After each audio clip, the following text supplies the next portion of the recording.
Hello everybody and welcome to round 10 of the Autobahn Sportscar Challenge here for season 11. It's the final stretch, the final 5 rounds, all at European circuits to decide who is going to be champion here for season 11 of this championship. We're going to the Hungaroring first for a 1-hour race here tonight. In a couple of weeks' time, we've got 90 minutes at Le Mans to look forward to.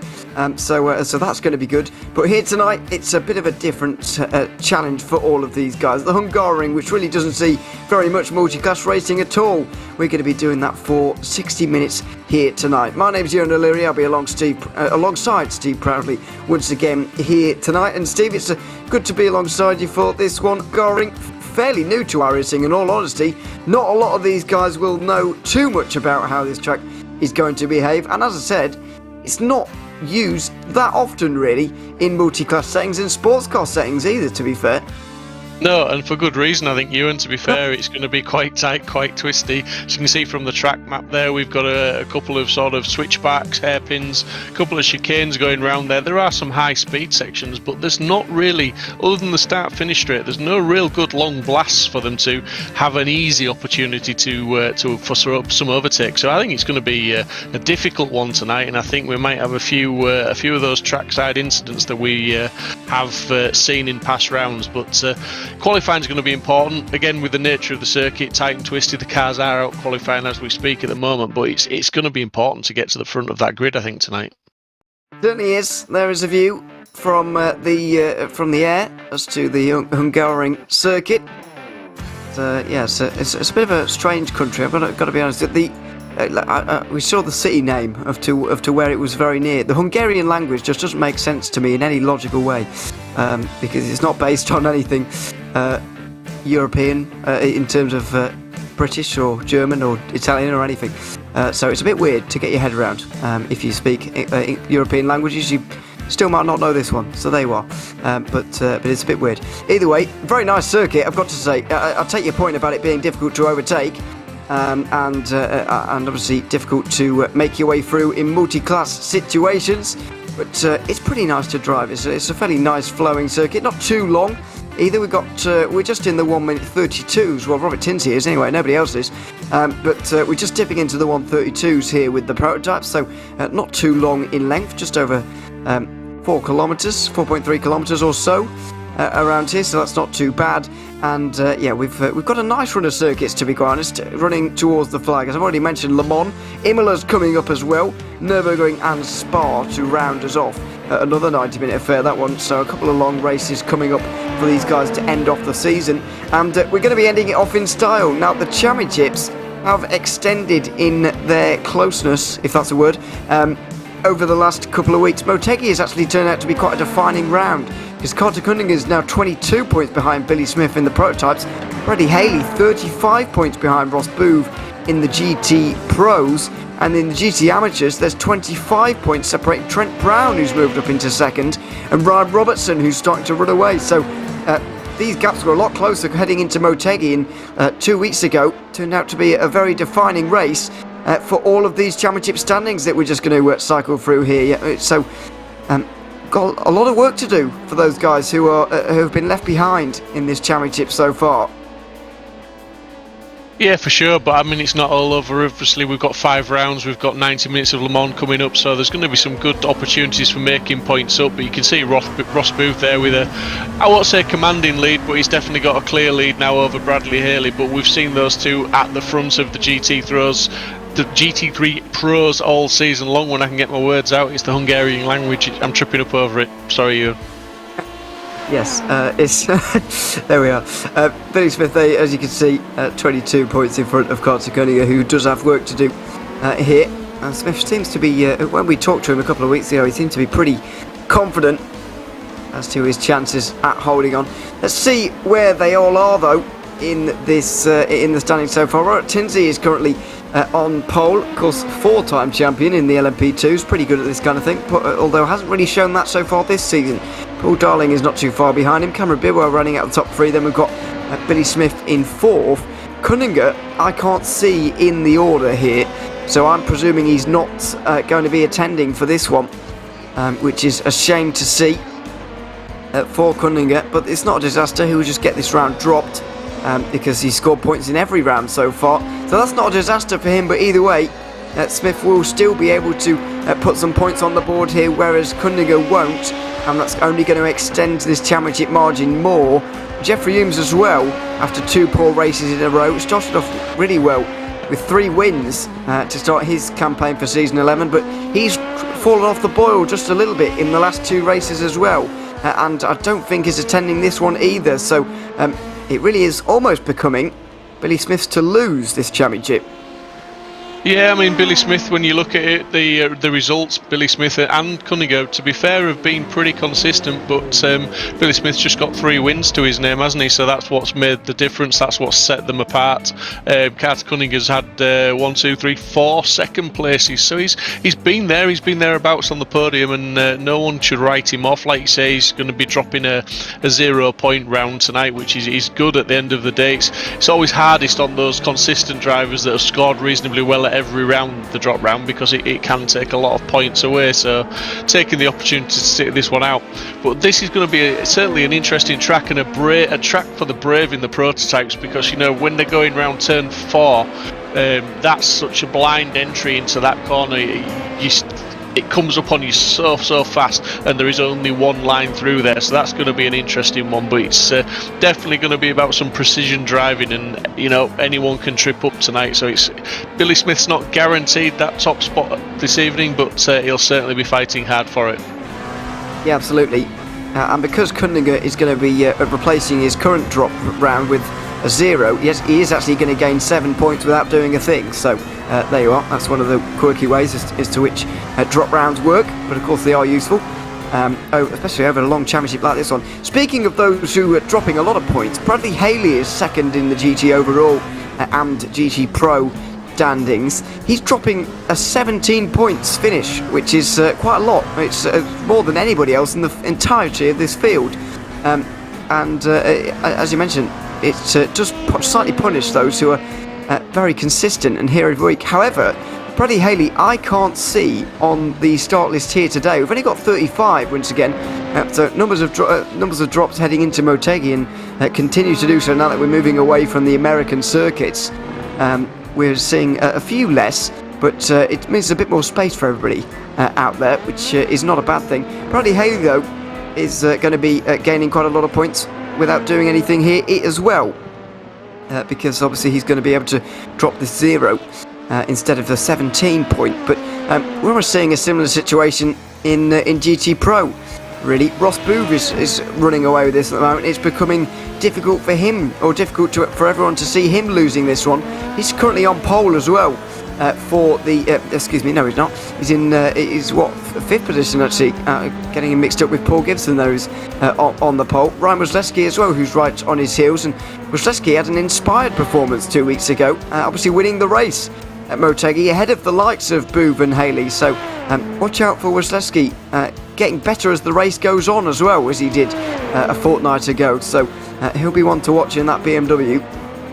Yeah, and let's not forget, it's worth mentioning Ross Booth has been on the podium at every single race except for the first one, Daytona, round 1. He missed out there, but since then, round 2 onwards, he's been on that podium. Be it on all the different, he's tried all the steps out for size.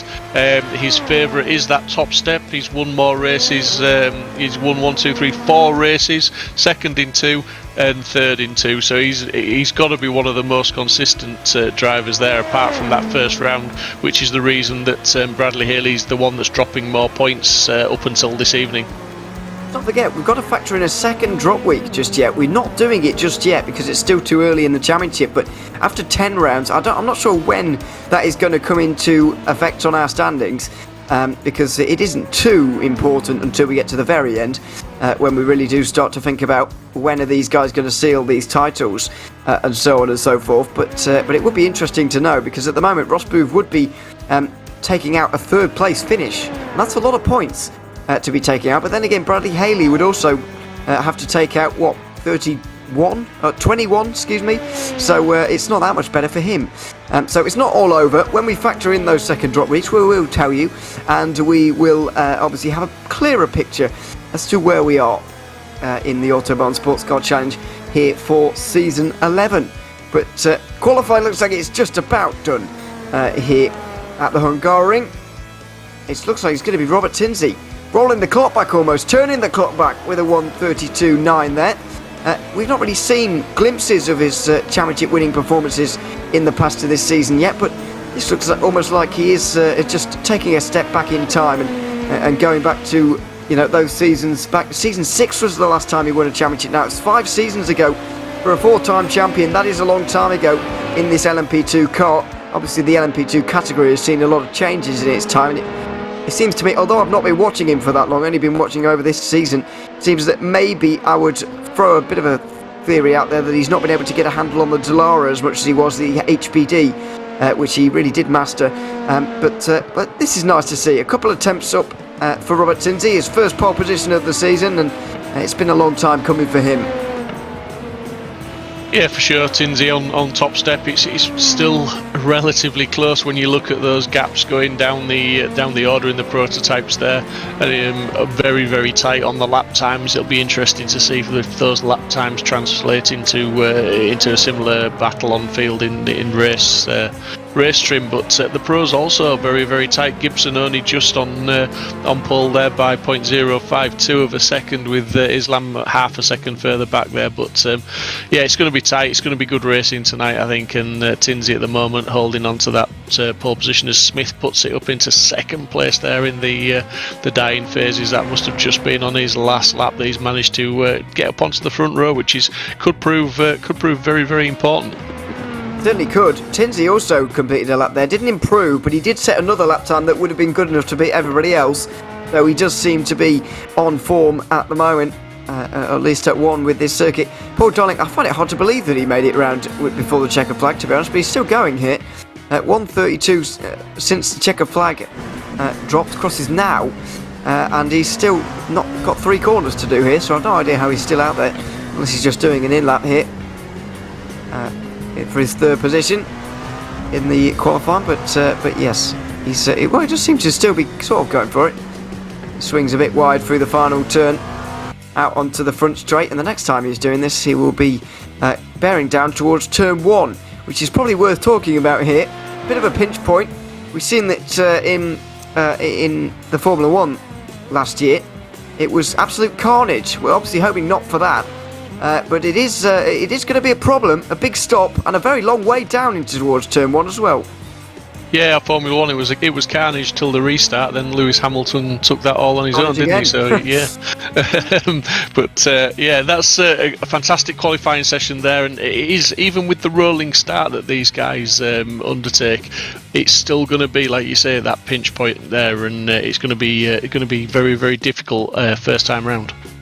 It is indeed. This is how they're going to start, at least. It's all going to change by the time they're through turn 1, but we'll do this anyway, because this is how they are going to be beginning this race at the Hungaroring. Robert Tinsley will be alongside Billy Smith with that late lap time on the front row, ahead of Paul Darling and Cameron Bidwell. Dan Neese rounds out the top 5, he's ahead of Joshua Wolf. Dominic Durnenberg was half a second down and will be alongside Leif Peterson, with Vance Bauer and David Schutt making a return to round out the top 10. Patrick McDaniel and Daniel Nunes didn't set lap times in that qualifying session. Paul Gibson was just about good enough for pole. Ryan Brzezinski was only half a tenth back. Colin Weatherholt, great performance from him to get 3rd, ahead of Mo Islam. Ross Booth will be disappointed with 5th position there, just ahead of Young Park. Albert Jones is 7th, ahead of Christopher Pace, and Johan Shirazi and Mark Kudrowski will rounding out your top 10 and the only 10 cars on the GT Pro Grid. And then it's a bit of a surprise in GT. Ryan Robertson is not on pole. Ian Lake has taken it from him by 26 thousandths of a second. Matthew Gotch is 3rd, ahead of newly second place championship man Trent Brown. Franco Marcarello is 5th, ahead of Liam Rudis in 6th. Then we've got David Parry and Robert Cast. John Kelly and Mark Santana round out the top 10. Freddie Salmon and Dale Green are on the 6th row together. And then cycling down to Sheldon Rosenbauer, who didn't set a lap time in qualifying, will be propping up the rear of this field here today. Notably, no Kevin O'Keefe once more in the GT AM standings. That is not the first time he has not attended. In fact, it's the 2nd round in a row he has not attended. I hope that is not going to become a recurring theme throughout the remainder of this season. So 1 hour here at the Hungaroring. We've obviously got that start to deal with, but the big question, the burning question, is can Robert Tinsley return to winning ways after so long? He's got 29 wins to his name these days, which is tied second most with Jason De Vries in these standings. The last time he won was season 7 at Daytona. Could he possibly turn the clock back today and take the victory? That is going to be the question on everybody's lips, and not more so than him, you'd imagine. Yeah, absolutely. The one thing, I mean, look at those cars there on the grid, and you mentioned it earlier, there's a lot of cars not turned up this evening, they're not here, so it is a depleted, a smaller grid than normal, than we're used to. I'm just wondering if that is going to make it that little bit easier for these guys, and we may, the incidents we were sort of maybe thinking we may come across at the beginning of this session, this stream, I don't think, maybe it's not going to be quite as bad as we thought, because there's just going to be less cars to pass, and it's all about keeping it clean, isn't it? At this stage in the championship, yes, there are the drop rounds to take into account, but there's some guys have had some bad rounds, some guys have already got some no scores, so it's all about maximising the points all the way through here, and doing the best you can. And Billy Smith, he'll be looking to try and get the jump on Tinsley into turn 1, just like Wasilewski and Gibson in the pros, and Robertson and Lake in the AMs. It's all about that first corner, and with it being such a tight pinch point, it's going to be crucial, that run down into there, and who's bravest on the brakes on the first turn. Yeah, there's some great duels to watch out for, but it could end up being more than 2 up front in these categories. You never know. In this one. Yeah, and watch out for Booth in 5th place in the pros as well, Ewan. I mean, that's a poor qualifying from Booth. We used to seeing him really in the top 2 rows at the very least, but he's down on the 3rd row there. But I don't expect him to stay there for long. No. I won't imagine so. Took pole at Daytona and Mosport and Mid-Ohio and Belle and Watkins Glen. So you get the point. He's pretty good at qualifying, but 7th in the GT overall standings this time. Lake and Robertson will be lining up alongside each other in 3rd and 4th. So yeah, they're ones to watch. The BMW, by the way, still, to my knowledge, still doesn't have a position board in its windscreen, and it's really irritating for commentators. But there we are. So we don't actually know where they are. They're just rogue BMWs kind of floating about. But yeah, you'll start to recognise the likes of Brian Robertson because he's been up towards the front of our championship from the very beginning, back at Daytona. Just a few seconds remaining for these guys to get ready. I don't believe there's too many of them remaining. Dan Nunes might be the last one. Sheldon Rosenbaum, if he gets here as well, will be lining up, or they'll not be taking the start. One of the two. Here in this one, as the pace car does indeed roll off right now. 35 cars on the grid here today, a little bit less than what we've had throughout the American leg of our season, the opening half of this season. But that does mean there's a little bit more track space out here, and hopefully a few less incidents that we've seen at some of the races so far. Pace car then will take the right hand turn into the pit lane, just on the entry to turn 14. And Robert Tinsley will be in control of the field. I think he's taken, goodness me, he's taken this one very, very early, and he's straight away lining out the field. Did not want to wait around at all for that one. Billy Smith tucks in behind immediately, and it almost looks like it's had a single file start here, because Robert Tinsley has strung this one out as much as he possibly can to try and hold on to this lead, which he has done so successfully through turn 1. In the GT field, we're fanning out a little bit more, as we thought we would do in the prototypes. But here we come down into turn number 1. This is where things could get a little bit interesting, but everybody gets through nicely. It's Gibson from Wasilewski at the front of Pro, and we're side by side for the lead in AM. Rob Robertson's got the inside line for turn 2 on Ian Lake, who's really dived down the outside in that Porsche. Good effort from him to hold on to the lead, but the championship leader retakes it in GTM. Yeah, fantastic start. And someone off in the background there. That was a big heavy hit straight into the Amco. I think that was one of the Lamborghinis. Certainly was a Lamborghini. Who was it? Matthew Gotch, by the looks of things. He's straight back to the pit lane. Unfortunately for him, So that is already possibly one retirement from the GT field. Straight off there at turn 3, that is. Just the flat-out kink between 2 and 4, basically. But yeah, there we are. Straight out for Matthew Gotch. We might see a bit of a replay of what's gone on at the start in a few moments' time. But out front, Robert Tinsley, nearly 1 second of a lead to Billy Smith, who, after all, just has to take advantage of the fact that his main championship rival is not here. Yeah, round of applause for Tinsley for that start. He really, I won't say he caught them napping, but he definitely controlled that start. Absolutely fantastic. And like you said, single file into turn 1, it never really came under threat. Billy Smith showed his nose and he was there, but it looks like Tinsley's got the pace now. Now, what happened here to the Lamborghini? Looks like it might have been, wow, self-inflicted. You really don't see that very often. That it was a flat-out right-hander there, and it is normally, but clearly some of these cars, some of these GT cars especially, be a little bit more on the limit than maybe we think.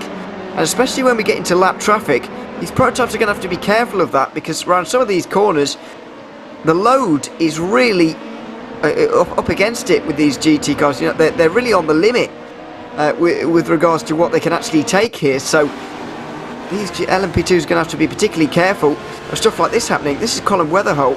I hope something hasn't happened to him, because he had a fantastic qualifying, but it looks like it has. It's a spin coming through turn 8. These Lamborghinis finding trouble here on lap 1.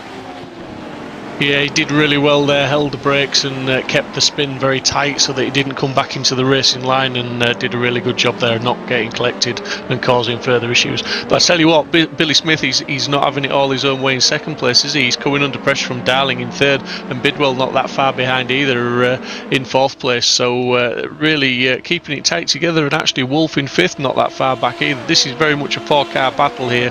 One mistake could see you drop a few positions.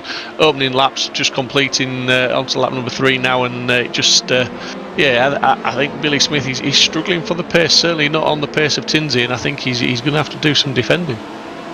Certainly is, and well, he already is. It's a 4-car train right now. Paul Darling, Cameron Bidwell and Joshua Wolf all applying the pressure, and of course these are crucial points, because if he were to drop towards the back of this train, he would lose 6 points, which could be very damaging at the end of the day. This is Dan Neese. We might be seeing something else damaging here, I'm afraid. Oh dear, that really is a dive from the number 6 car. That was David Schutt. Dan Neese, a bit of an innocent bystander in that one, I'm afraid. That was an ambitious dive from Schutt, and he missed the apex entirely.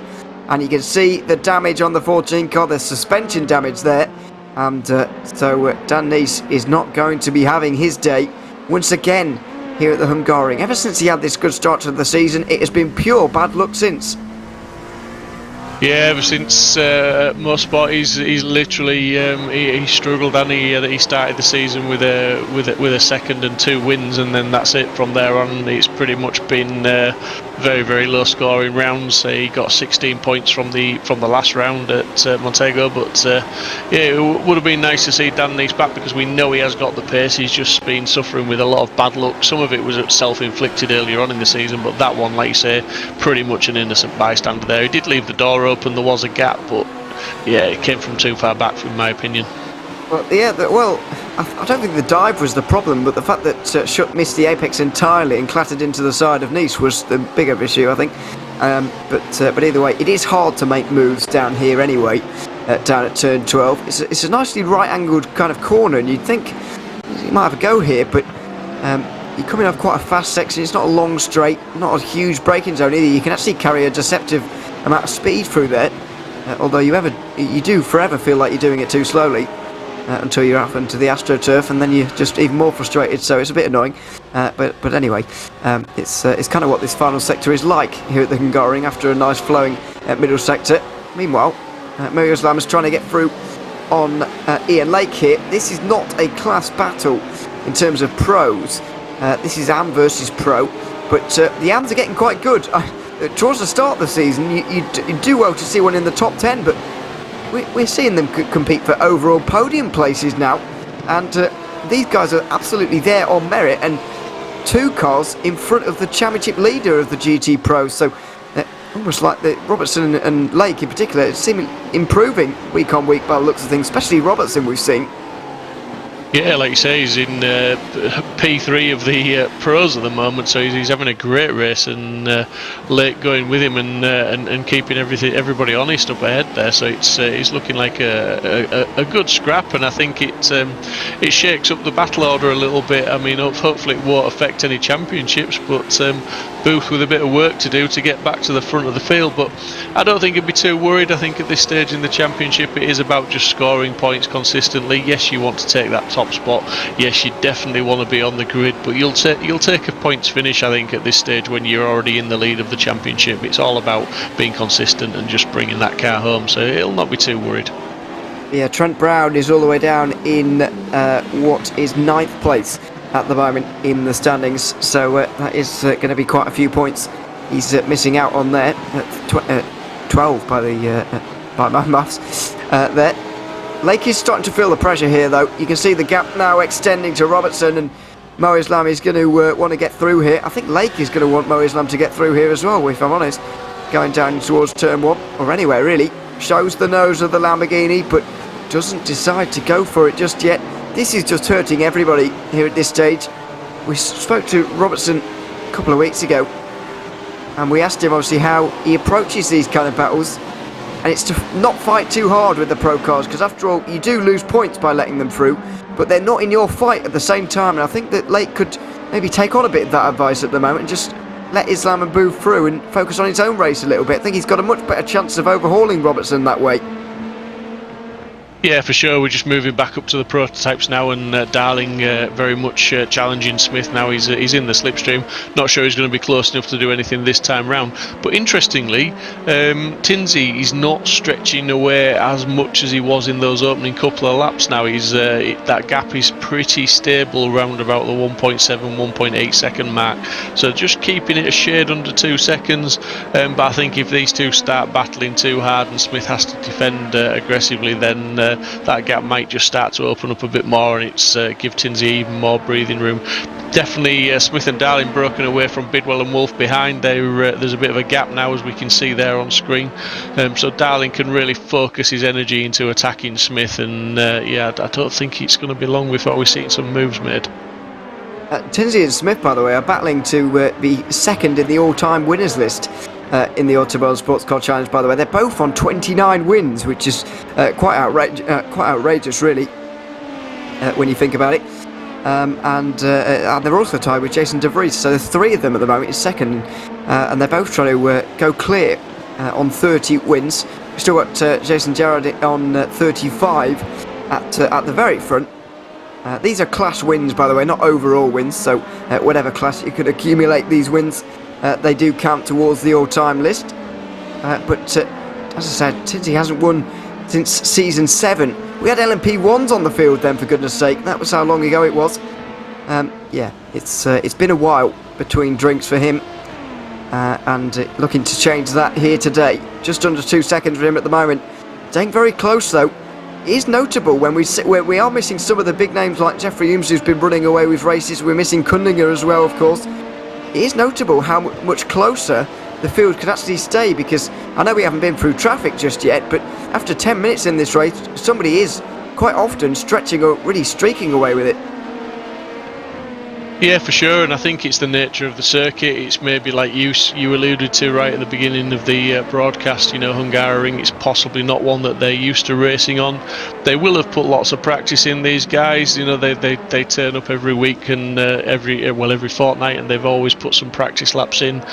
So they'll have put some time in it, but just not as much maybe as some of the other tracks we've raced on so far this season. So I think that can sometimes be a bit of a leveler, and we may well see some of the guys' pace improve as the race goes on, because quite often when they're practicing, it's just hot lap pace and just a few laps here and a few laps there. But when you're racing for 60 minutes, it's constant, you're on it, and quite often the lap times can come down if it's a track you're still learning. Here we are. I was wondering when this was going to happen, but the GT3s are now in shot, and that was very close for Paul Darling getting into the back of Billy Smith there. He nearly did, as they came through turn 13, now 14, onto the front straight. and the real race does indeed begin now.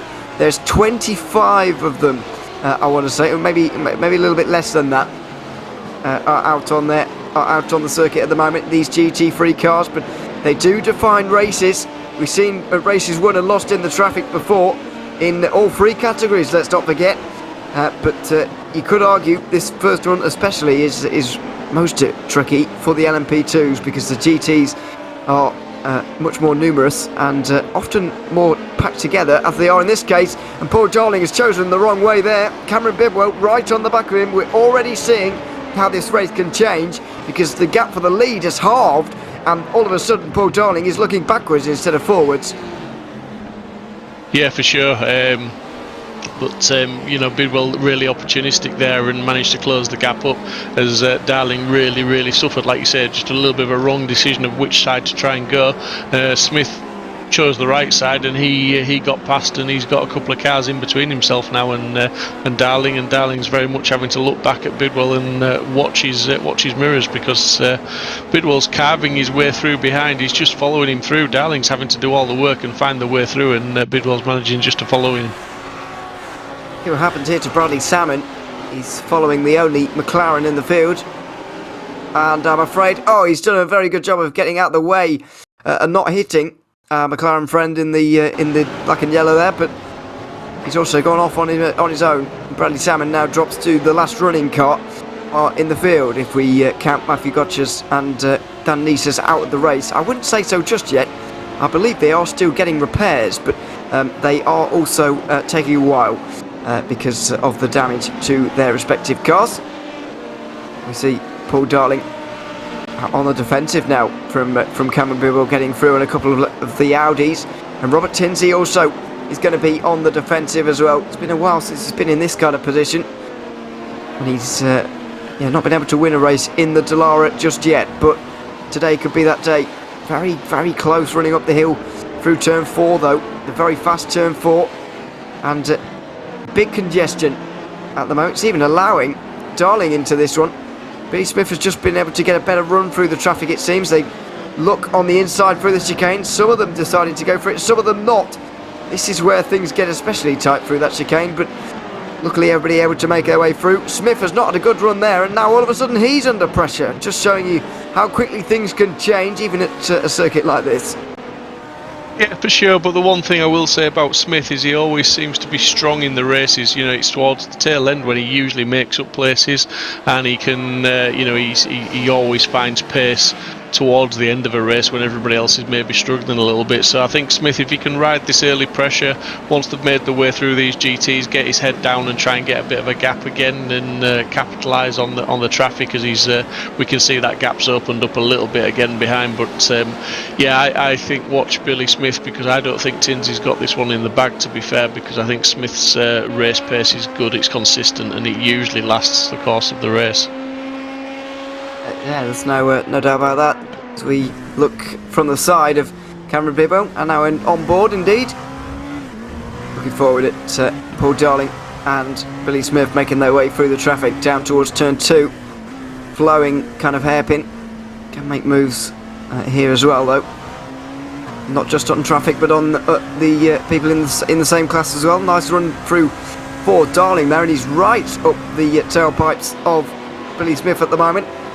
Going through turn 4, the fastest corner on the circuit, and now round the outside through 5. This is, of course, brave stuff, but these prototypes can get away with it, just illustrating the downforce they have, and that illustrates the lack of downforce the GTs have. You saw the Audi there had to drift out wide because they can't keep a tight line through there. The LMP2s would be able to keep that tight line because of the downforce they have, but the GT3s are just simply lacking that, and they've got to drift out wide there, and you have to remember that as a passing car. Yeah, absolutely. And we saw Billy Smith there really pushing as he just got the car up on the curb and got the tail end wagging. Managed to keep it all in check, keep it in control, heading in the right direction. And but that just goes to show how hard he is trying. That gap to Tinsey's now opened up to getting just over 2 seconds, and that's not down to pace. That's down to traffic. It's proving very difficult. No drivers having a good run. They're all. It's a level playing field, I believe, at the moment with traffic. They've all gained and they've all lost at times, but it's all leveling out to pretty much where it was before we came across the GT cars. But Tinsey got that lead of 2.2 seconds. We've got Smith there in second place, just 3/4 tenths clear of Darling. Darling's managed to bridge that gap back with some good traffic management, because at one point he was over 2 seconds behind, but it's come back to him, and Bidwell's he's just dropped off the back a bit. He was threatening for that third place a few laps ago, but he's had a bit of a bad run through traffic this last lap. These guys look like they're just about to finally clear the last couple, although Paul Gibson's going to remain in front of these guys. They'll get him around the outside through 5, you'd imagine. Well, Smith will, but what about Darling here? He's just going to keep a tight line and get him into the chicane. A little bit of indecision, but down the inside into 6 and 7, and he will have that move done now. David Schutt's been able to get up a place by the looks of things there. He's into 6th place now, at the expense of Dominic Durnenberg. That will be in traffic as well, you can be sure. Ryan Maslewski's applying the pressure as well in the lead of GT Pro. We saw there Ian Lake was very close to Ryan Robertson too. So it's all looking very nice in these categories at the moment. Can't beat a bit of multi-class racing, can you? It's even interesting. Yeah, exactly. It's never boring. Even in the sprint format, I'm kind of always sceptical about multi-class sprint racing formats, but I think I've been sold by this championship, to be honest. It's a good idea, and it just produces interesting racing, even though you don't get that kind of rhythm of an endurance race, that kind of therapeutic nature almost of those endurance races where you watch multi-class traffic just ticking on by for hour after hour. It's still very dynamic, very interesting racing, and you know the multi-class aspect still is as much of a factor as it would be if we were racing for 24 hours instead of just one. I think it has more impact, if anything, Possibly. though, because obviously, you know, with it being the shorter races, if there is any hassle, if you do get into contact with anybody, if you do get stuck behind a GT, you don't manage to make that pass, you just don't have as many laps to make up the deficit or to recover from any incidents. It is a real race changer in this 60-minute format and the 90-minute races that we have. It can have a greater impact on the race. And the one thing I also do like as well, with the just while we've got a moment, is the fuel limit they've put on the tanks this for the season. 90% for these LMP2s and 67 for the GT3s means they have to make a pit stop in the 1 hour races, and the LMP2s have to make 2 in the 90 minutes that we're going to see in 2 weeks' time. So that's always adds an element as well as we go back to the GT Pros. Oh dear me, still feeling the effects of the traffic, and Ryan Maslewski really is here, going side by side with one of the LMP2s through the S's section. That just shows you, once again, the GTs being absolutely on the limit through those sweepers, and you've got to be careful as an LMP2 there. Oh, and there, speaking of being careful, everybody's made their way around a spun That's LMP2 Peterson, there. I think, isn't it? I think what might have been, and it has actually changed the lead in GTM, or albeit briefly, because they're going side by side through the final corner. Ian Lake on the outside line, and he might well have this done in the Porsche. They're going wheel to wheel down the front straight and into turn 1, with Ryan Robertson on the inside line at the moment. The Porsche's got the legs on the straight now and does have the nose in front into the braking zone. Robertson, though, will angle off this corner and surely fend off Lake through turn 1. He's done it for the moment, but they're still side by side. Lake's just got his nose down the inside, and he does tend to brake quite late into turn 2. Although Robertson just chops off the nose, and Lake has to stay behind. But Peterson there just forcing a bit of a battle in the lead of GTM here. Yeah, that was a brave move. That was knowing exactly your car dimensions, just being able to chop the nose off like that without fear of contact, because it could have quite easily been him that got spun around from that. But just having a look back at Peterson here now and what caused this spin, I think it was maybe just a bit of frustration with traffic management, and then he fell off all by himself, didn't he? Well, yeah, he was making a dive on the GT Pro leader, Paul Gibson. And got scared he was going to clatter into him, so he locked the rear brakes instead, and people clattered into him instead, I'm afraid. Well, somebody did. There was a bit of a graze, but not too much damage done there. No, it took a wee while for him to get back on track as well, but hopefully not too much damage, like you say, and he can get back, and we can see him there in shot just behind Lake, trying to make some moves through the traffic now and get back into his racing rhythm, which is always a problem when you've had an incident like that, because it does knock your confidence, it does affect your rhythm, and he'll obviously be feeling for any damage as he starts to put his another flying lap in now, and he'll be just feeling that car out as he enters some of the heavy braking points, but more importantly probably some of the high-speed corners that are to come. Yeah, absolutely. Of course, downforce very important for those as we go back. Oh dear me, go back to Mo Islam. Recently been overtaken by Ross Booth for third, and what is fifth in the overall race. Those two battling away, as are these two. Been a recurring theme. Paul Darling trying to get through on Billy Smith, just about 22 minutes into this one now, over a third distance. And pit stops are going to be starting to loom in the minds of these guys. The LMP2s don't have a lot to think about, to be quite honest. They can only just manage to go a couple of laps over the half hour, really, with the 90% fuel limit. They can only do 40 minutes normally. So I presume they do about 36 now. That doesn't give you a lot of room for manoeuvre, about 12 minutes, but we haven't seen that much early stopping in this season. We saw a little bit of Motegi for the first time, but you know, it's round 9 of our championship. Sort of remarkable we haven't seen it before that, really. But either way, these guys just pretend to, they prefer to run the tanks dry, really, and then pit with whatever you have left in the race. A bit easier on the maths and a bit lighter on the car as well throughout the race. But Robert Tinsley's got 4 seconds now. A lot of that gap was carved out throughout the traffic, I have to say. And the fact that these two are battling can't be helping either, but they're not exactly going slowly, because if you start to look at the gaps behind, they're starting to get quite big as well. But it looks like one of those battles in a kind of holding pattern at the moment. Doesn't look like a lot's going to happen here, really. Darling waiting for an opportunity in traffic, or indeed the pit stops for anything to work here, because not a lot is going to arise as they're just driving along by themselves. No, absolutely, but I mean, Billy Smith and Paul Darling both lapped faster than Robert Tinsley on that last lap as well, so by holding station and Darling just following him through there, it's doing them a favour, because they are actually at this moment in time quicker than Tinsley, who's out in front, but albeit they've got that sort of 4 seconds to make up. It's a big gap now, but yeah, definitely lapping quicker as we're just looking at McDaniel here, and he's currently in 6th place and just coming under a little bit of pressure from behind from Bow. Yeah, Bow just went a little bit wide through turn 5 there, but managed to keep things on the road.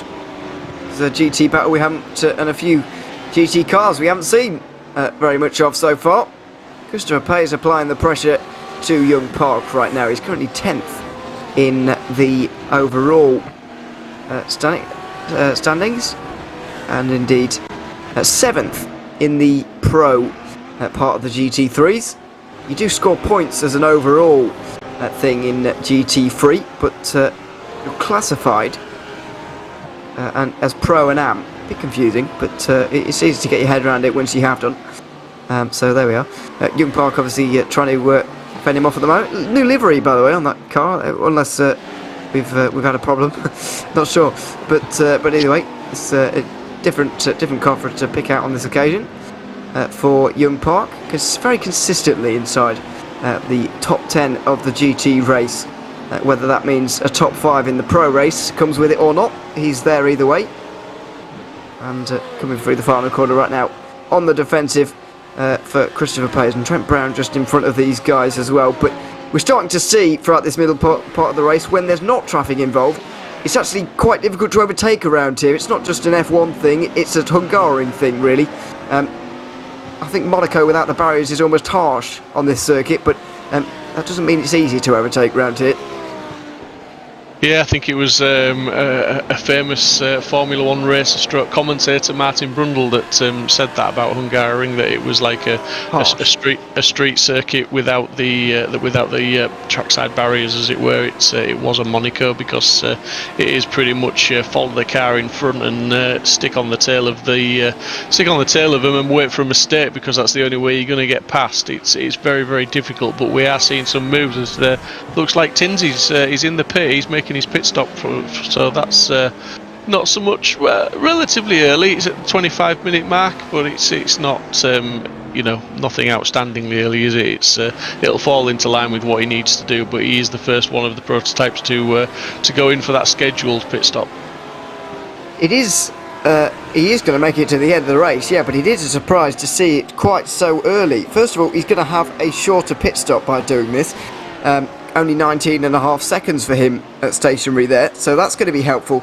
But normally, I would say, as a leader, why would you do something kind of out of line like that when you've already got the lead? It's up to everybody else to try and throw things off and do something a little bit different. However, in this case, he may well have done something very clever, because we got on board with Paul Darling here. Look at the amount of traffic that these guys are having to deal with here. They're going to have to come through the entire GT field again, and Tinsley is pitted so that he doesn't have to come through these guys once, pit, and then come through them again. So he may have pulled an absolute blinder here. The gap was 4 seconds before the pit stop cycle. We'll monitor what it is after these guys have been in, but this could well be an absolutely ingenious strategy call from Robert Tinsley, who knows how to win a race or two. Here at the Hungaroring, he knows it's tricky on the traffic. He knows that they're about to come through the entirety of the GT field, more than 20 cars, and he wants to overtake them as little or as fewer times as possible. And I think with this strategy, he might well have done that. Yeah, like you say, a masterclass in pit stop strategy maybe, but definitely he will have seen that he was coming up against the traffic, and he's decided to make that pit stop. But Darling's really applying the pressure now to Smith for what is the race lead at this moment in time. He's staying within 2/10 now of Smith and really putting him under pressure. And this is where Smith, I think, usually shines. They've got a bit of clear track in front of them at this moment in time, and Smith, he'll know he's got to respond now. He'll know that he's got to put some clean laps in if he wants to take that race win away from Tinsley. And these guys aren't slowing the upset. They'll know why Tinsley's pitted. They'll be thinking along the same lines, but they've chosen to stay out, and now they've got to really put their money where their mouth is, as it were, and set some good lap times and try and avoid that undercut, as it were, from Tinsley. Yeah, it is a bit bizarre to see a leader doing an undercut like this, but that's exactly what he's doing. We're getting a good illustration, though, the last lap, particularly as to the traffic that Darling and Smith were encountering. Are they going to now finally bite the bullet and come in, or are they going to run their tanks dry? It looks like, well, possibly neither, but certainly they're going on with the latter at the moment. Holding on to about a 7-second advantage over Cameron Bidwell as we go back to the GTs once more. Ross Booth applying the pressure to Ian Lake, that is, just up in front.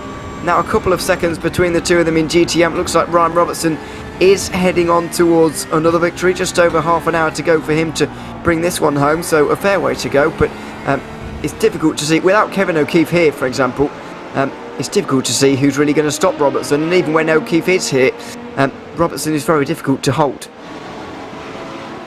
Yeah, for sure. I'm just sort of thinking about that pit stop of Tinsley's. He's possibly maybe that he's defended from the undercut by going in early, thinking that they're coming up against the traffic. He's going to take that. He's got a lead. He's got a comfortable lead, and he was in a position where potentially he could take that option away from his opponents there. Because if he'd have stayed out and they were shrewd thinking, then they could have very well got that undercut done, couldn't they? This is true. Struggling to get through here. Paul Darling is going to be fuming about that. But as I said earlier, I keep repeating myself, the GTs need the space. They have not got much grip, especially on the aerodynamic side of things. And they need to use all the road. And when the road's not that wide, as it isn't here, then things can get frustrating if you're in a prototype. Paul Darling just experiencing that one right now. This is what Tinsley was trying to avoid. Because if you think about it, these guys are going to have to overtake these guys now. They'll be coming in the pit lane and doing it all again soon, because the GTs do run to about 40 minutes generally. I know we've just seen one of them come in the background there, but that's not often the case. So Tinsley may well have really pulled a fast one on everyone here, so to speak, and gotten a possible race win. We're just over half distance though, and there's plenty of time remaining. Still 4 cars to come into the pit lane. Smith, Darling, Bidwell and Schutt with the pit lane of, or the pit of Daniel now. See what's going on here. Up in front, one of the BMWs. It's not much. Let's get. Oh, that's Ryan Robertson. What on earth has happened to him? Because Ian Lake has dived down his inside at turn 6, and all of a sudden, we've got a change for the GT Am lead. That is a very strange moment. Ryan Robertson way out wide through turn 5, and he's lost his lead. Yeah, and it's not just a battle for the Pro-Am lead, it's a battle for third place in the overall GT standards, as we see Robertson go off there and just collected with the grass and just scuffed along the barrier, hopefully not too much damage, but yeah, a strange mistake indeed. Well, turn 4 is the highest speed corner on this circuit, and it's got quite a nasty curb on the outside there, I have to say as well. You can lose it very easily. It does go away from you once it starts going away from you, and you're sort of missing that line and you're not pulling it back to the apex.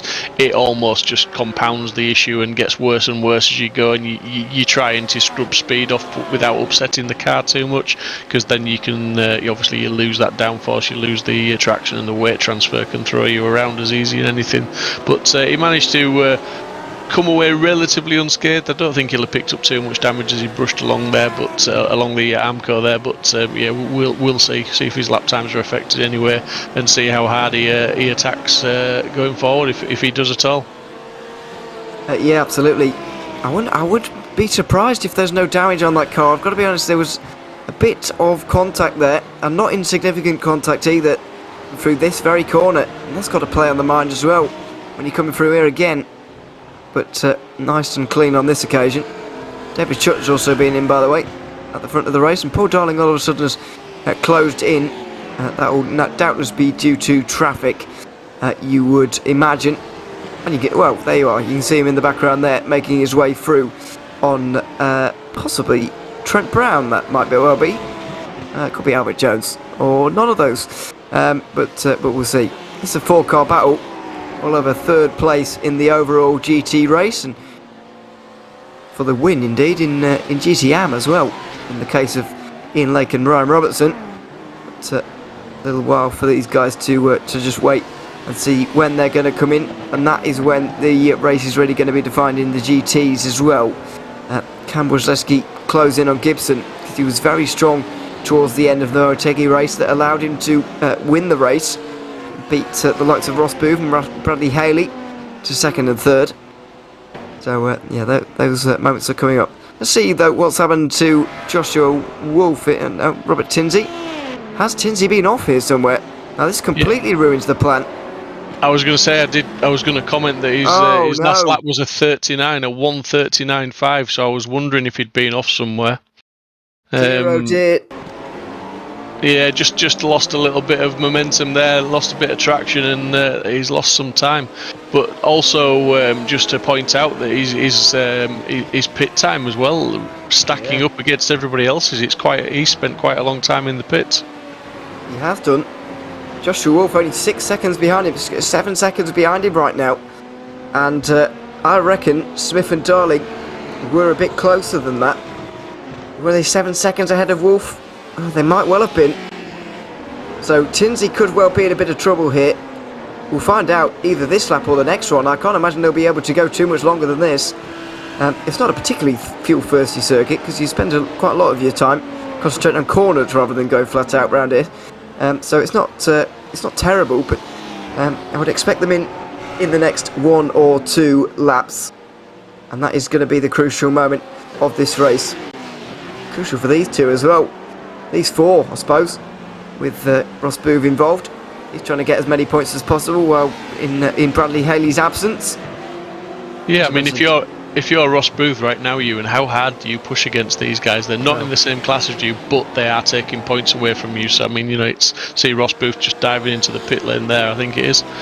So he's decided to come in for his pits, and that could be crucial for him if he's left them out, because maybe, just maybe, he can undercut on those guys.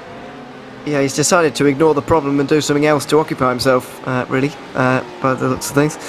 So that's probably a smart thing to do, really. He doesn't need to get involved here with Lake and Robertson. They're having a fight of their own. They really are in a race of their own. Trent Brown is over 5 seconds behind. You might be able to see him in some of the background of these shots. I think he's in that very vibrant purple and fluorescent yellow striking livery in the background. But yes, we might see him just come into the shot. There he is. I think he is behind that Audi. Oh, that's Albert Jones, excuse me. Trent Brown's in another. Oh no, Albert Jones is in the Audi. I was right, there we are. I should trust my instincts a little bit more. There we are, there's Trent Brown. But he's in third place at the moment. He won't be able to touch the lead, as you wouldn't imagine, unless something really does happen between these two. Lake and Robertson are fighting hard, but it's difficult to see them coming into contact, especially the situation Robertson is in regards to this championship. At the moment, this battle is only worth 2 points. And that's not really enough for Robertson to worry himself over actually getting a race win here. You wouldn't imagine, although, of course, the prospect of a race win can get to the head every now and then. Doesn't look like it's doing so here. You think he'd take the -2 points rather than risking everything here. Yeah, I tell you what as well. I'm looking at the prototypes, and I'm looking at Smith and Darling, who have just completed another lap and stayed out.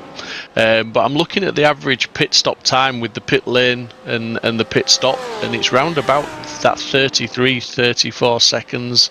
And if you look at that gap to Tinsey, it's going to be mighty tight, isn't it? It could be a very close three-way battle when those guys do make their pit stop. Yeah, it really could. Although Smith and Darling have gone past for another lap here, so going deep into this race here. I did mention that this circuit not particularly fuel thirsty, and it's proving to be the case. I can't remember anybody going quite as deep as this actually into a race.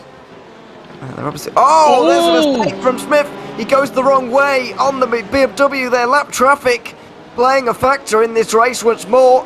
Smith makes contact, not only goes the wrong way, and the lead changes hands in this race. Paul Darling gets to the front. Billy Smith is going to be kicking himself, and he's going to be wishing he could kick the BMW as well, I think. I think he's going to be more angry there, yeah, he's going to be really frustrated. But I tell you what as well, you won't put your money on against Darling now, because he's had the pace, he's been putting the pressure on Smith, and he's going to dive into the pits now, and Smith is going to stay out. He's got another lap of fuel at least to go, so he's stayed out, and he's going to get his foot down now and try and make up that deficit that he's just cost himself. But I tell you what, I think Darling has got the lap time on Smith. I think he can. I think if he can get out in front of Tinsey, I think he could be on for the race win here. Yeah, I think you might be right. Colin Weatherholt, I'm afraid, is not going for his first spin of the day, I'm afraid to say, going into the final corner. But this really is the moment of truth between Paul Darling and Robert Tinsey. Has the four-time champion got enough to get out ahead of Darling here? Because this is effectively the battle for the net race lead. Darling's still stationary in his box right now. 19.5 seconds was the pit stop time for Tinsey, and it's much longer than that for Darling. Goodness me, it's much longer. 25.5 seconds. That is an exceptionally painfully long stop for Paul Darling. He's only 3 seconds behind. He's 8 seconds behind. He's miles behind. Not only because of that pit stop, but it's cost him 6 of those seconds. Yeah, I mean, just look at his pit lane time as well. He's up on, everybody. Whatever happened there, it's cost him big time, and that just could have given advantage back to Smith or Tinsey there. We will see, because that gap between Smith and Tinsey is around about that magic 33 seconds. But it just depends if Smith can get on into the pit lane as he comes in now. Is he going to hit the limiter just at the optimum time to get that speed down to the required speed limit, and can he get into that pit box nice and sharp?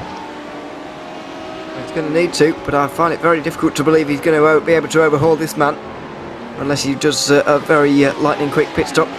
If it's 17 seconds or less for Smith here, then he's very much in the conversation.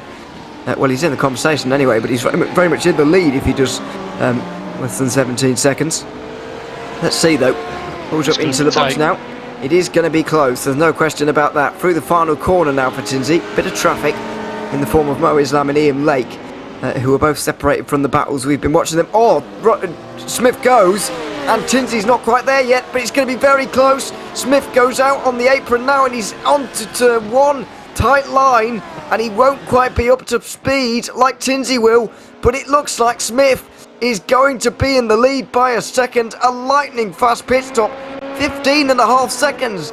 It's the quickest in the field, and it's got him the race lead. Yeah, I called that a couple of laps ago. I guessed that Smith was going to potentially do that. All the mathematics and times were looking like he was going to get that job done, but like you said, it did rely on him getting that lightning pit stop, and he has smashed it. 15.57 seconds in pit lane compared to Tinsley's 19.5, and let's not forget that little bit of a mistake that Tinsley had. So barring that mistake, Tinsley would have still been in the lead here. It would have still been close, but Tinsley, it would have been advantage Tinsley. At the moment it's advantage Smith. Let's see what happens here. Darling further 8.5 seconds back. He will be really upset with himself with that. Whatever's gone on in that pit lane for Darling, that's really scuppered his chances of this race. Yeah, absolutely. This could be an exceptional battle to the end of this race. Both of these drivers looking for their 30th Autobahn Sportscar Challenge win. Race win, that is.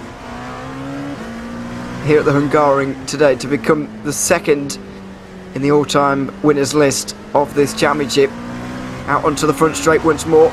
18 minutes to go, and I think these two are going to be pretty much inseparable for the remainder of this race. Can Smith get away? Can Tinsley apply enough pressure? Where's the move going to come from? We've already seen Smith make one mistake in traffic today. Is that going to play on his mind further as we get deeper into this race? All of these factors we've got to play into this one, and for all intents and purposes, this race is very much in the air and open between these two right now. It's going to be a straight fight between them.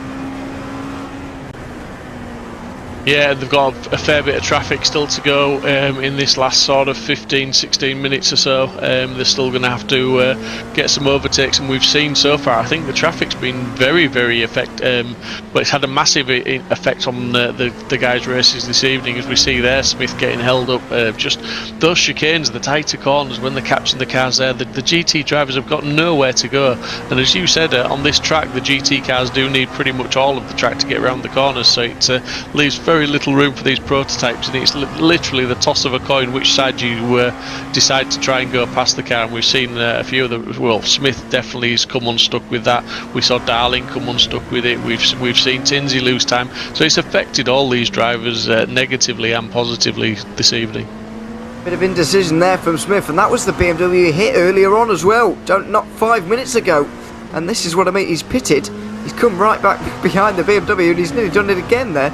So yeah, this is going to be playing on his mind for the remaining quarter of this race. On board with Tinsley down in towards turn one, but it's still hard to get through without traffic intervention. He's very late on the brakes though, isn't he? Into turn one there. And yeah, well, for sure. I mean, this is the chicane we saw last lap as well. Yeah, and I mean, this is the closest battle now on the track, and it's how appropriate that it's these two guys for the lead, and the most, dare I use the word, the most winningest drivers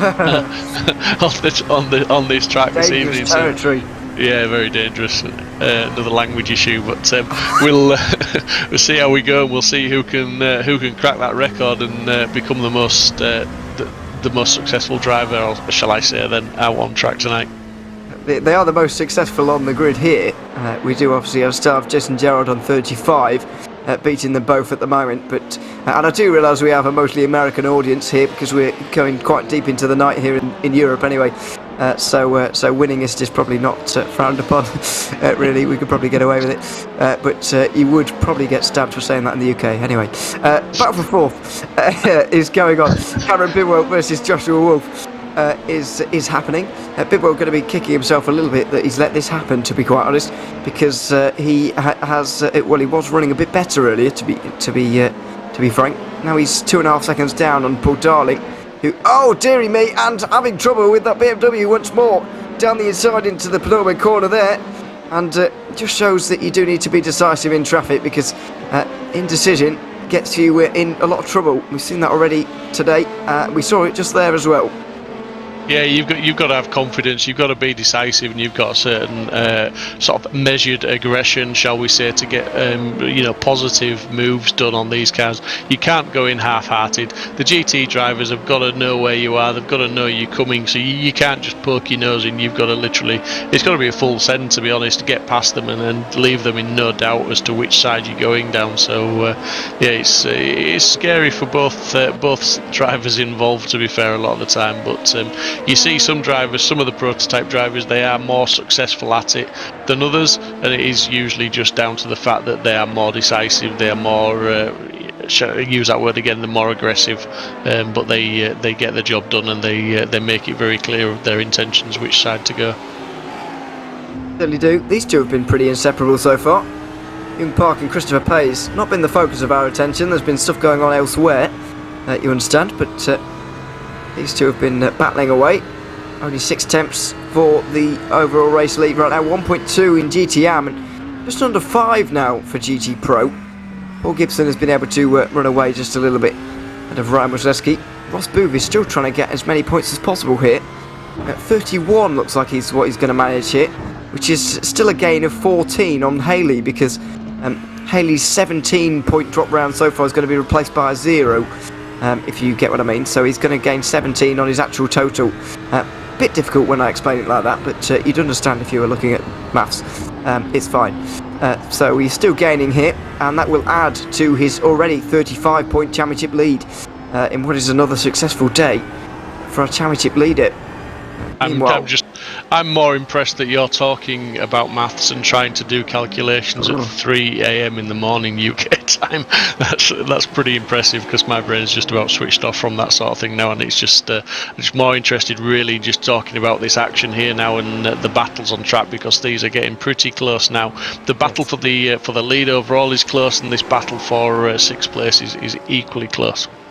Yeah, absolutely. I've never actually experienced this in my time commentating, but this race has actually woken me up far more than I was before. So yeah, I'm very invested now with 12 minutes to go, because I think we're going to have a grandstand finish, quite possibly for the very lead of this race. These two are going to be providing the entertainment right to the very end as well, you'd imagine. Porsche versus Audi battle, classic one going on through the final sector right now, and through the final minutes of this race, you'd imagine here as well. But as we've said many times before, without the traffic, it's quite hard to get through here. We've mentioned that before. As I said earlier, I think the Monaco without the barriers analogy is a bit harsh, but yes, it's I do get the point, and you're seeing it right now. Really, Pays is getting decent runs off these corners, but not really getting anywhere with them. As over the line come the leaders once more. Only about 4 attempts separate them. Billy Smith is going to be under a lot of pressure here right now. Of course, trying to get 3 in a row. He's on quite a run. Speaking of runs, Christopher Pays nearly went for it at turn 4 there. Not really a place you can make a move though. You're better invested to just stay behind there, and that's exactly what he did. Yeah, absolutely. It's all about measured aggression, isn't it? And knowing when to push, when not to push. And at that point, it was just wise to stay back, wind it up, and get ready for another attack. And he's doing that. He's looking relatively tidy compared to the Porsche. He's holding some tighter lines, and he's carrying some speed through some of them corners when he needs to. So he's definitely looking to push, and you can see him closing in with every corner again now. After through that middle section, the Porsche managed to get a little bit of a gap, but on board now on the front splitter, and Pez is just managing to close right in now on Park up ahead, and it could be that he can get in the slipstream now. I don't think he's going to get a move through these final 2 corners, but it's all about staying close, staying tight, and then getting into the slipstream and hopefully dragging him down the start-finish straight. Yeah, the problem also with this circuit is this final corner doesn't really lend itself to great runs. It's a little bit too flowing almost, you could say, but Pays there, not a bad run, but once again, it'll be difficult for him. He's obviously in the slipstream and getting closer. It even shows the nose there, but Young Park was actually very late on the brakes there. The Porsche stopping power was infinitely better than the Audis there. Bit of a switch of sides for the LMP2, but no harm for anybody down the inside. Well, I say no harm. There could be some for Young Park here, side by side through 2, and now compromised through 3.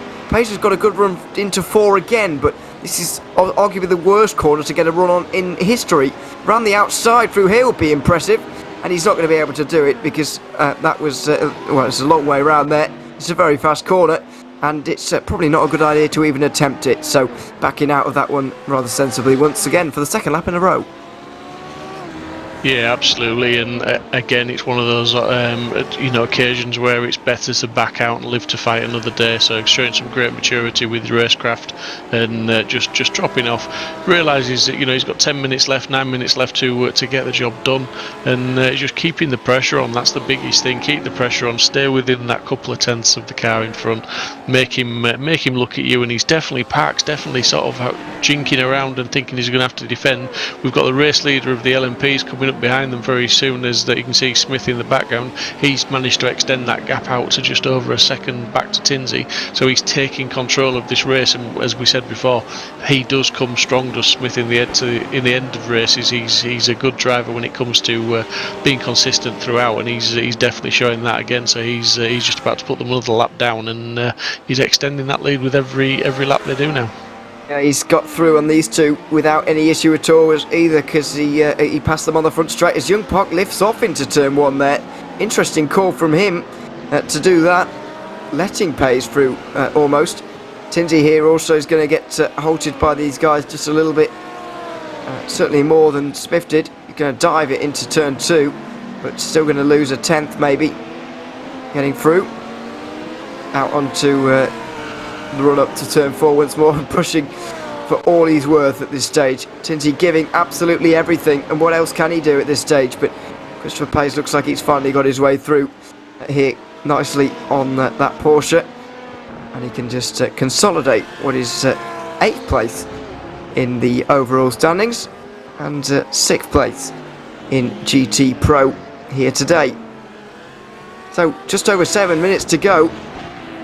And where are these positional changes going to come from? There's a few battles obviously going on up and down the order, but it's looking more and more unlikely that Robert Tinsey is going to break that 4-season winless drought.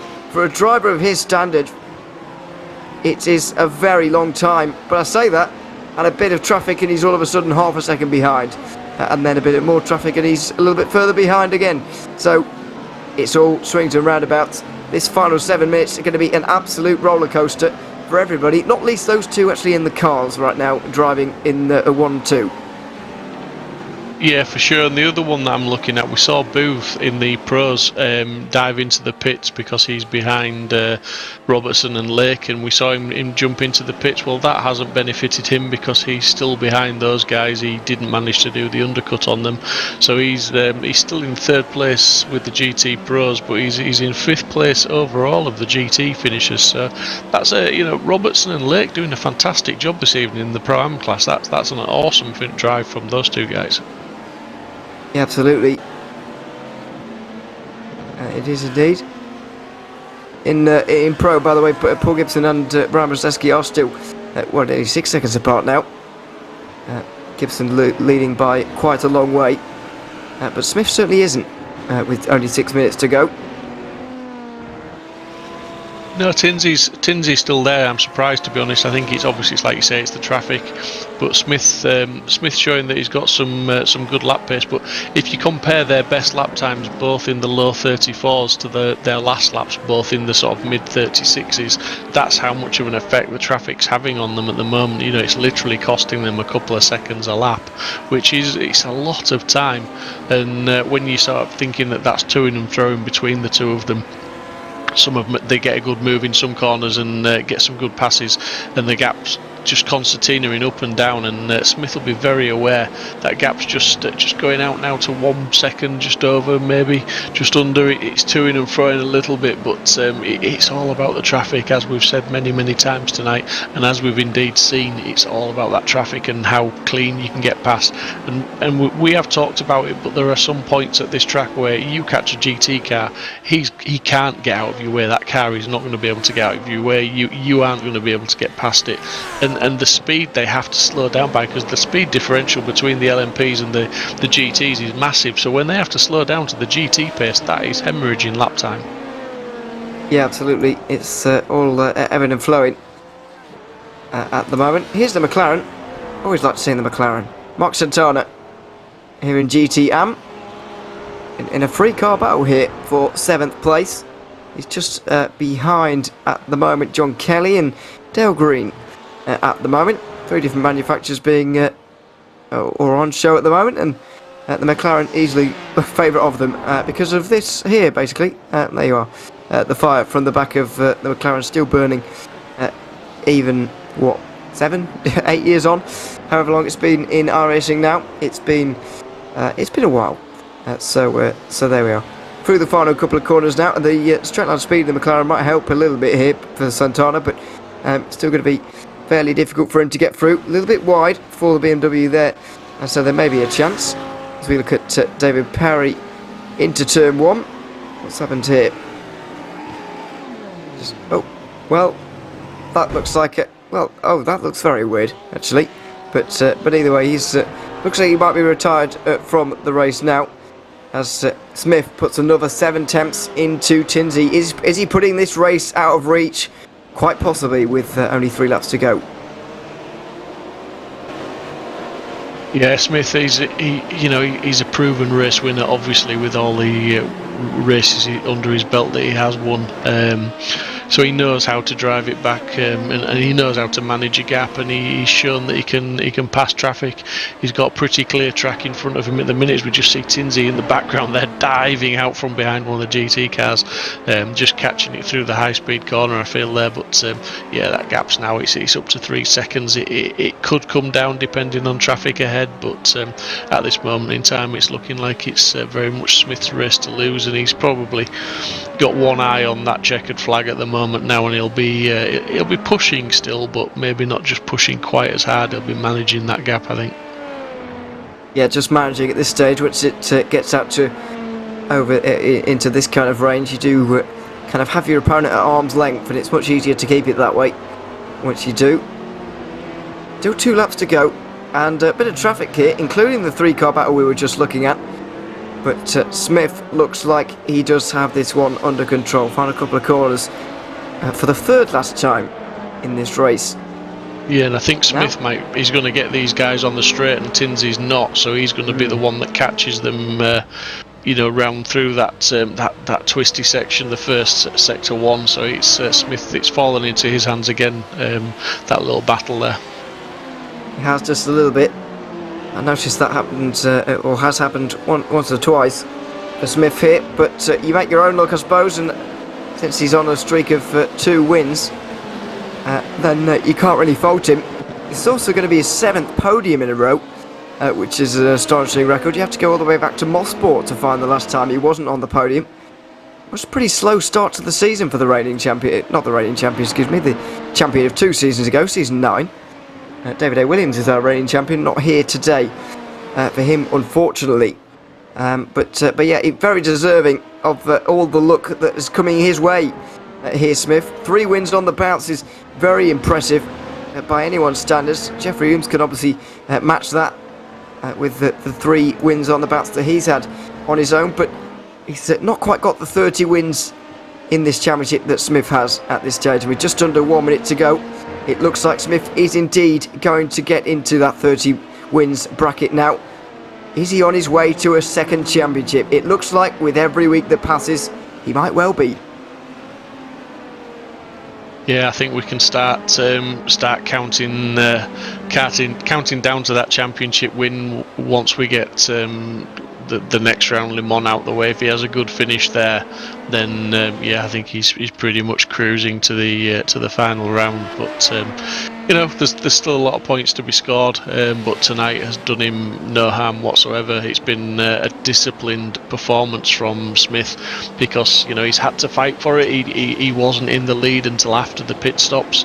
Realistically, he managed to get that job done and came out of the pits just that little sort of fraction in front of Tinsey, and then he had to fight a little bit for it through the traffic. But he's done an absolutely fantastic job. A very, very mature drive from Smith this evening. Yep, measured as always. Measured from this man as well, actually, Paul Gibson. Very strong performance once again from the GT Pro driver, third place in the championship at the moment, and winning for the first time since Daytona. It's been quite a while in terms of this season. A lot of podiums since then, 4 or 5 I think, but no wins since the very first round of the season. He'll be very glad to get back onto the top step once more, as will Ryan Robertson, who is going to be taking another victory for himself here as well. He's breaking the streak of winning every other race and finally doing consecutive ones for the first time this season, so that will be good for him as well. Billy Smith though is in the final sector right now, and these last couple of minutes have almost been a bit of a lap of honour for him. He's got 5 seconds of a lead now, and he can be comfortable in the knowledge he's won another race in the Autobahn Sportscar Challenge. It's his 3rd in a row and his 30th overall. Robert Tinsey denied ever so cruelly once more. It's 2nd place for him again, and the wait goes on for the 4-time champion as the McLaren goes around on the very final lap in front of the GT Pro race leader. Not what Paul Gibson wanted to see, but that's about the only thing that has stood in his way here today between himself and a race victory. He takes his first race win since Daytona, and it's a comfortable one ahead of the last season's GT3 champion, Ryan Rosleski. His teammate Ryan Robertson also taking a race victory. Not his most comfortable. Ian Lake only 1 second behind him, coming across the line there in the Porsche, but it was still a race victory, a consecutive race victory for Ryan Robertson for the first time this season. And Liam Brusitis gets his first podium of the season as well. 2 Porsches on the podium here at the Hungaroring. So 3 very, well, I don't want to say expected winners, but not exactly, well, they are basically household names at this point, aren't they, in the Autobahn Sportscar Challenge. Smith, though, did have his work cut out for that one. So did Robertson. Gibson had a bit more of an easy time of things. But, yeah, it's all about Billy Smith. 3rd race win in a row for the prototype driver there. Another impressive performance from him. Yeah, for me, I think Smith was the driver of the race in the LMPs, I think, and the interesting one is Booth. You know, I mean, he's finished 3rd in the pro class, but not his usual pace. Do you think that's a measured drive from somebody who's very much got his eye on that championship win now? Well, I suppose it has to be, really. It's you've got to be measured, I suppose, as you if you're going to win a championship, and so that's exactly what he's done. Not really got a choice in the matter, to be honest. Brian Robertson, though, let's have a quick look at the results, shall we? Brian Robertson winning by just a second. It's got to be, it might well be his closest winning margin of the season, actually. Ahead of Ian Lake, who pushed him close all the way.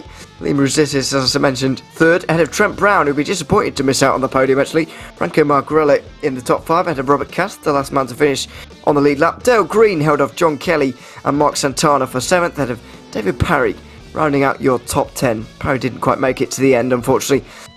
We saw that issue he had down into turn number 1.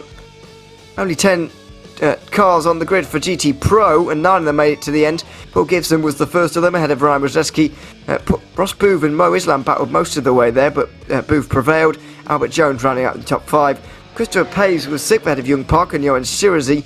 Colin Weatherholt, after a good qualifying, dropped to 9th ahead of Mark Kudrowski, who didn't make it to the end either. And finally, in the LMP2s, it was Billy Smith winning by 5 seconds ahead of Robert Tinsey. Paul Darling will be kicking himself for that long pit stop. He could have been right up there. He was 3rd in the end. Cameron Bidwell managed to finish 4th ahead of David Schutt, who held off Joshua Wolf for 5th. Dominic Durnenberg was 7th ahead of Vance Bow. Leif Pitchson was the last car on the lead lap in 9th. Patrick McDaniel didn't make it to the end, but he finished 10th. Well, there we are. There are your race results after an hour of racing here at the Hungaroring. Let's have a quick chat to the class winners, shall we? Starting with Paul Gibson, the race winner from the GT overall and the GT Pro standings this one. Paul, good to have you here. First win since Daytona for you. It's been quite a while since you've been here as a race winner. How was that race for you? Because as as I mentioned just there a couple of moments ago, it looked very smooth sailing from where we were. Did it feel like a very comfortable drive from where you were? No, Ryan was putting the pressure on there for quite a while. Both Ryans were, and then I think Ian Leach was back there too early on. And our car was kind of set up for the track getting hot, and once it got warmer, it got a little bit easier to pull away, because at first it was kind of hard to get away from them. But yeah, it was. This track doesn't really give you a break. You get a little bit of a break down the straight, but that's it. You're pretty much weaving and leaning, laterally on the car. Pretty much, it feels like the whole track, really. So it may look like that, but it's pretty busy in the cockpit at this track. Yeah, no, it is a very it's a very high energy circuit. We've got a few of those coming up as well. 4 races to go. You are still, I believe, my quick mental maths, I believe you're still going to be just about third in the championship after this race. Have you still got an outside chance at this championship? Do you still believe you have a chance at overhauling the likes of Ross Booth at the front of this title fight, or is it just a bit too late?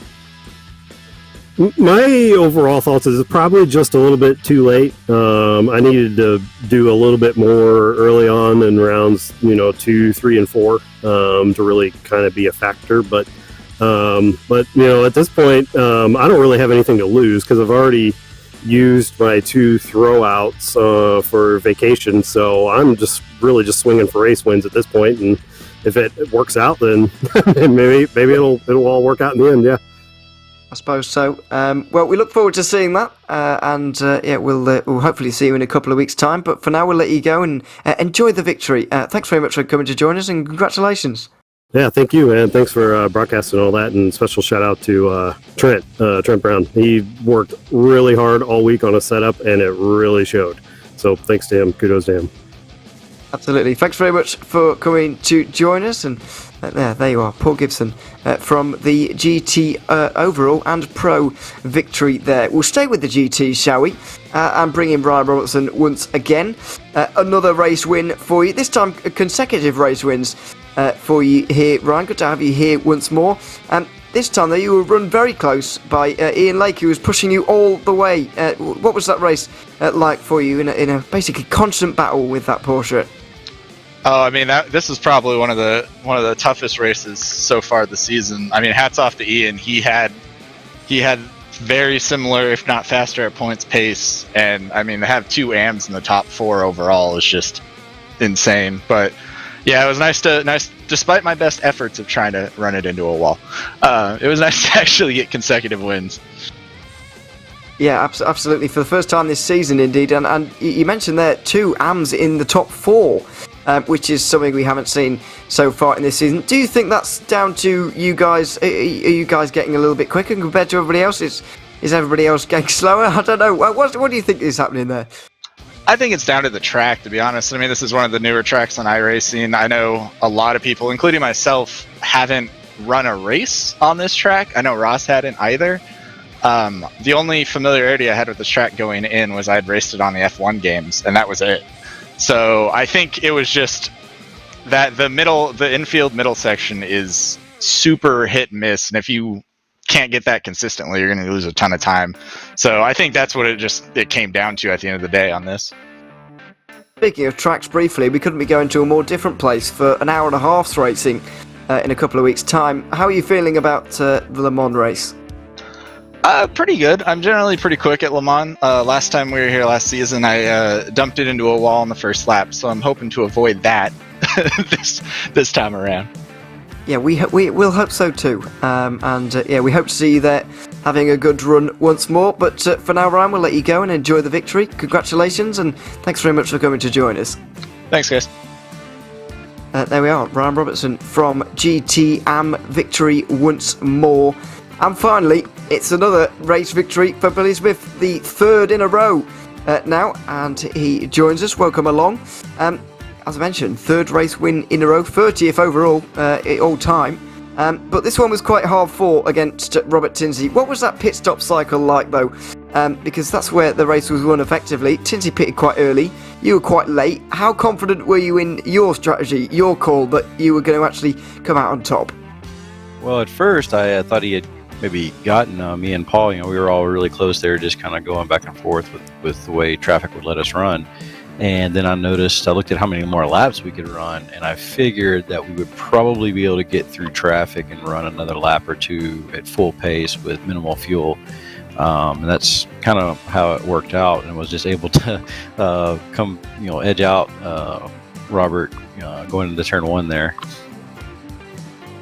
Yeah, absolutely. It was a nice fight between the two of you. Now, you've taken another big step forward in the championship. I feel like I'm asking you this almost every week at this point, but how are you feeling about your chances now? Obviously, this championship lead is starting to really build for you.